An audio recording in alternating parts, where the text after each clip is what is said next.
So this video is a clip from one of our coaching sessions, and it's all about the skills that you need to find in the people that you work with. Now, it's easy to assume that when you hire an employee or team member that you're hiring them for a specific skill. Like, nobody would argue that a graphic designer should know how to design, or project manager should know how to manage projects, or digital marketer should know something about SEO or paid ads or whatever. But there's one other skill that I look for in people that I hire that has been super critical to my agency's growth, and it's been really key to it growing bigger and bigger without me personally being involved in it. So the truth is, when it comes to owning a business that can run without you, there isn't some like magic moment where you're like, it's possible to do that now. It's actually something that you have to ingrain into your entire organization, starting from day one. Now in this video, I'm going to talk about this crucial skill, how to find it, and how to know that the people that you're hiring have it. So let's take a look.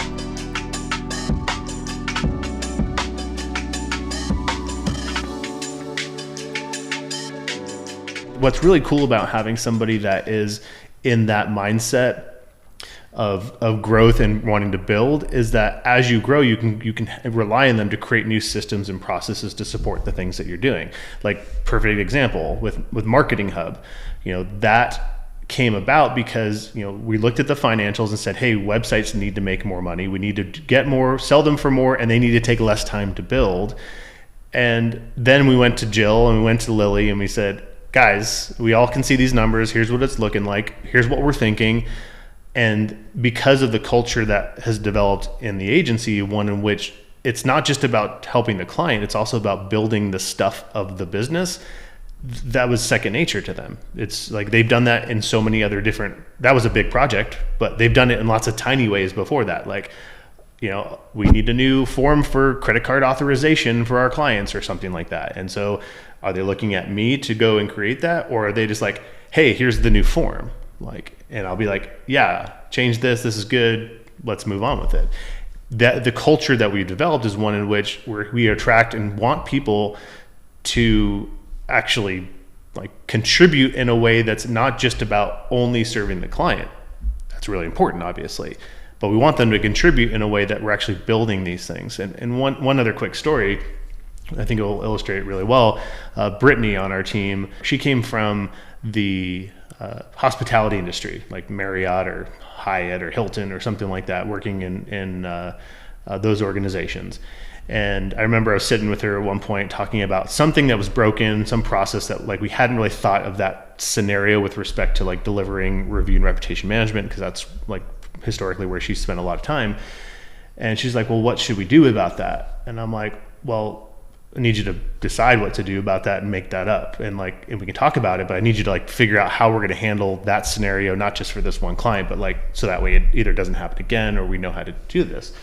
And she's was kind of blown away by that. She's like, really? I get to decide what this is about?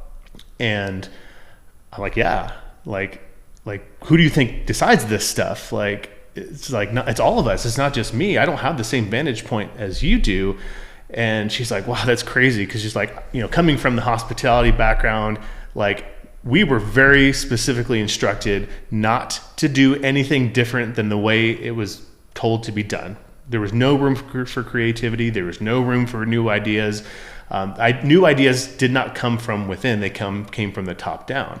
I'm like, well, that doesn't work here. We're a small company, and we need actually everyone to be responsible for pulling their own weight, pulling their own, and contributing in that way. So everything around here you see, we made it up. The decision to have these walls this color, we made it up. The fact that we put these pictures over here, and the fact that these desks are here, and the fact that we do this website this way, and we do this way, at one point, we made it up. We literally made it all up. And guess what? We're not done making it up. So please go fix this problem and make up a solution. And if it's not the right solution, guess what we'll do? We'll make up a new one, right? And it was kind of mind-blowing for her. And I think that when you have someone that's coming from a corporate background or been working in a company that's a little more structured, you have someone who is maybe needs to be given the permission to do that. And so I think it's great to set that expectation up front, because here's what you don't want. You don't want this guy coming in, even as great as he seems and as much knowledge as he has, he may not know how to translate that knowledge and pull it out and put it into your company, right? We're kind of assuming that he knows how to do that.